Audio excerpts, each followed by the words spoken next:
In today's video, I'm going to teach you how to delete a site in Webflow. In Webflow, deleting a site is a little different from what you might expect. Instead of offering a standard delete button right away, archiving a site will unpublish it, remove it from your dashboard view, and free up space within your project limits.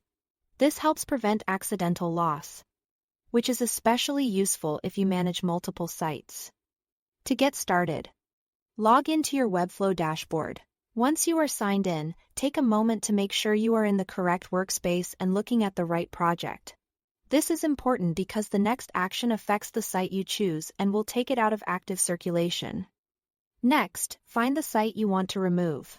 When you locate the correct project, look for the three dots icon next to the project name. This is the options menu for that site. Click those three dots to open the drop-down menu where Webflow keeps additional project actions. From that menu, select Archive. After you click it, Webflow will show you a confirmation prompt. This step is there to make sure you really intend to remove the site from your active projects. Read the prompt carefully so you understand what will happen.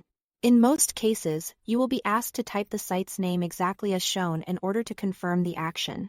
Make sure you enter the name carefully, including spacing and capitalization if required. Once you've typed the site name correctly, click Archive Site. At that point, the site will be archived.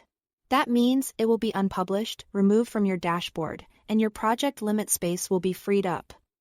Here is one important thing to keep in mind. In Webflow, archiving is the primary method used instead of immediate permanent deletion. So if your goal is simply to remove the site from active use, archiving is all you need. However, if you need the project permanently removed from Webflow servers for privacy, legal, or compliance reasons, you must archive the site first, and then contact Webflow support directly by opening a support ticket to request complete deletion. That's the full process. Thanks for watching.